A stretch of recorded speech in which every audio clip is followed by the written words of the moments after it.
Erev Tov Rabotai, we're continuing with our Mishna Yomi, Masechet Shekalim. We're up to Perek Daled, Mishnah Daled. Today's Mishnayot should be Leilui Nishmat, Neria ben Svetlana, Aranbayev and Eliyahu ben Burcha Israelov, Menuchatam beGan Eden, Amen. Each year's communal offerings were bought from the Terumah funds withdrawn 3 times during that year from the treasury chamber containing the Shekalim. The Mishnah now discusses what is done with any of this money that is left over when the year ends and the new Shekalim come in. Now the previous Mishnah discussed what was done with the monies that remained in the treasury chamber after the 3 yearly Terumot were taken. This Mishnah discusses what is done with leftovers of the Terumah funds themselves.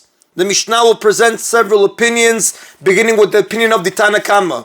Motar Terumah me hayu osin ba. What did they do with the surplus of the previous year's Terumah's funds? Rikue zav tzipui lebet koche kodeshim.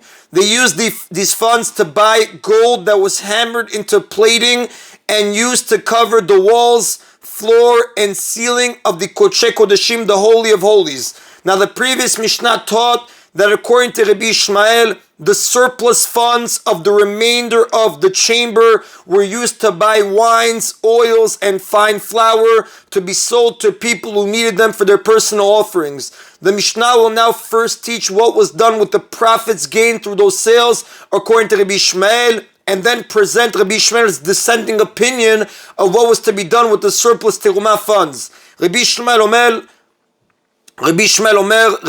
says, Motar perot, the profits earned from the sale of the fruits, meaning from the sale of the wines, oils, and fine flour bought with the surplus of the remainder of the chamber, leketz hamizbeach, were used to buy communal olah offerings for the dessert of the altar, olah offerings that are brought on days when few offerings are being brought, so that the altar should not be left idle. These extra offerings are called the dessert of the altar because they are brought after all of the day's regular offerings have been made, except for the afternoon tamid, which must be the last offering of the day. Umotar terumah lichle sharet, and the surplus terumah funds are used to buy the service vessels, bowls, and the like that are used in preparing the offerings. Rabbi Ishmael derives his ruling from the verse in Divrei Yamim, number 2, chapter 24, pasuk 14. They brought the remaining money before the king, who made it into vessels for the temple of Hashem. Rabbi Ishmael understands the remaining money to be a reference to the surplus terumah funds.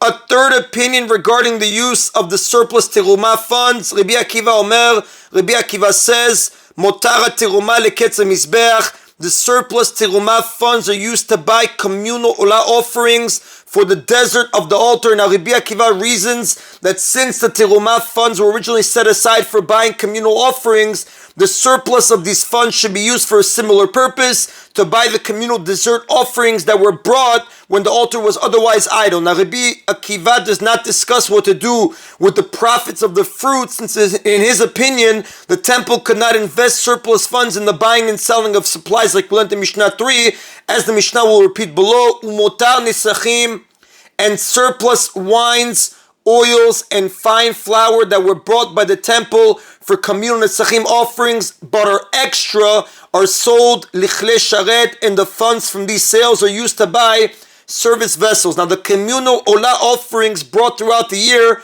required nesachim offerings to accompany them.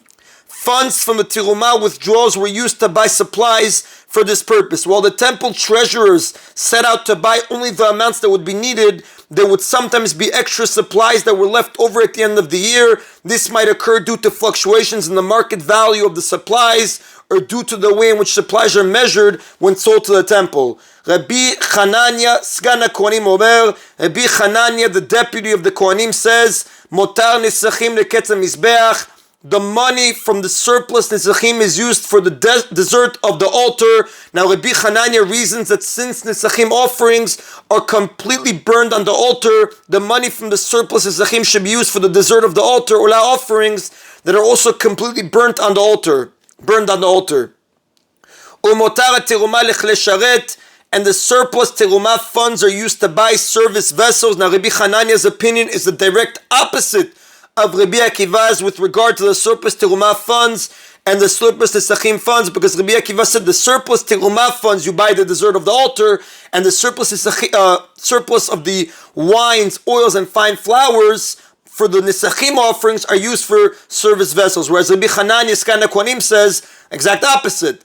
The surplus Nesachim is used for the dessert of the altar, and the surplus terumah is used to buy service vessels. Neither Rabbi Akiva nor Rabbi Hanania, the deputy of the Kohanim, agree with Rabbi Ishmael with regard to the profits of the fruits. They both hold that we do not do business with the temple funds by buying and selling supplies. Therefore, according to them, there are no profits of the fruits to be used for the dessert of the altar.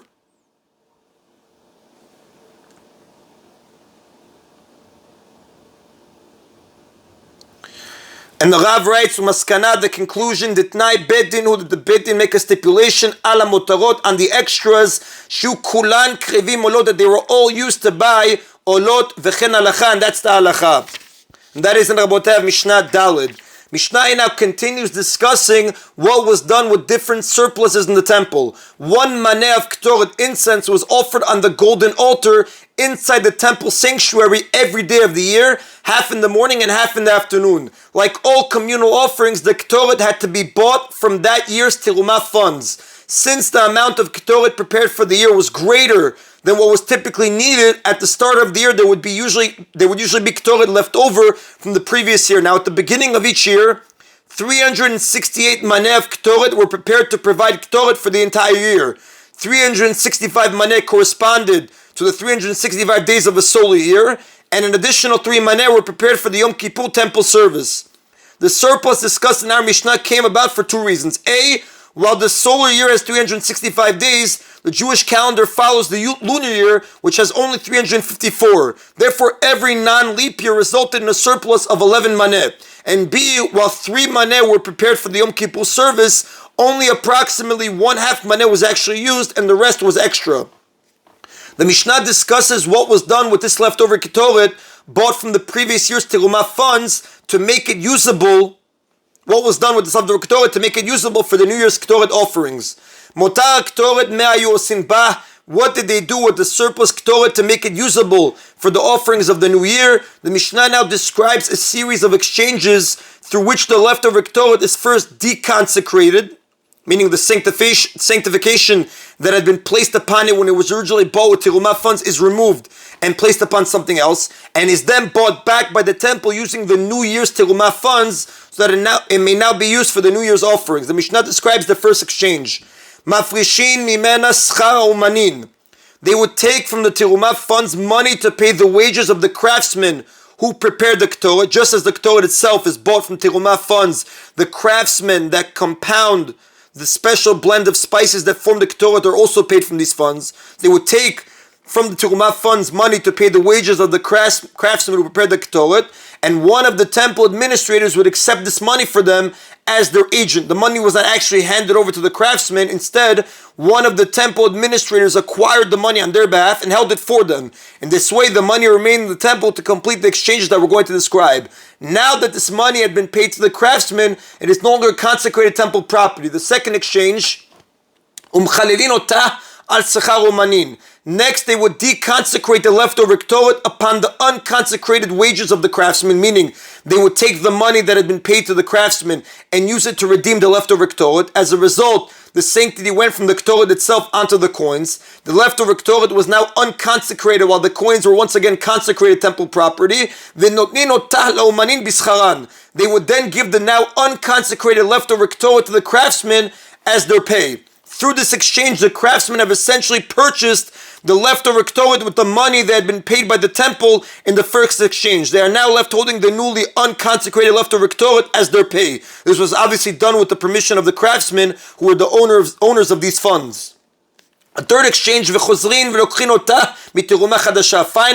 the temple buys back the leftover Ketoret from the craftsmen with the new terumah funds of the new year. Through this purchase, the sanctity of the new terumah money transfers to the Ketoret, and the money is deconsecrated. The craftsmen now accept this money as their pay, while the leftover Ketoret becomes usable for the New Year's offerings, since it has now been bought with the current year's terumah funds. Now, seemingly, the end goal of this process, the commentaries write, could have been achieved in a simpler way. The temple could have simply sold the leftover Torah to another party, which would result in it becoming deconsecrated, and then repurchased it from them with the new Terumah funds. However, the method described in the Mishnah protects the dignity of the Holy Torah through this method. It never leaves the hands of the temple or its employees, and the necessary results are accomplished in a quiet way. Most of the New Year Shekalim are usually deposited in the treasury chamber before Rosh Chodesh Nisan. However, it's possible for there to be a delay in receiving the Shekalim. For example, if Yerushalayim or the Temple Mount were under siege and the Shekalim could not be brought to the chamber. If this happens, there would be no new Terumah funds available with which to buy the leftover Ktoret back from the craftsmen. So the Mishnah discusses what is to be done should this occur. Im ba echadash bizmano. If the new Shekalim arrive in their proper time before Rosh Chodesh Nisan, then the leftover Ktoret is bought back from the craftsmen with the New Year's Terumah funds like we described in the third exchange. Vimlav, if there is a delay and new Terumah funds are not available before Rosh Chodesh Nisan, Minay Shana, then the leftover Ktoret is bought back from the craftsmen using the old Terumah funds. Through this purchase, the leftover Ktoret will become consecrated once again, but only with the sanctification of last year's Shekalim, while the Ktoret and all other communal funds are ideally to be brought from the current year's Terumah funds. When this is not possible, they may be brought even from the previous year's Terumah. And that is in Rabotai of today's Mishna Yomi. Baruch Adonai Leolam. Amen v'amen.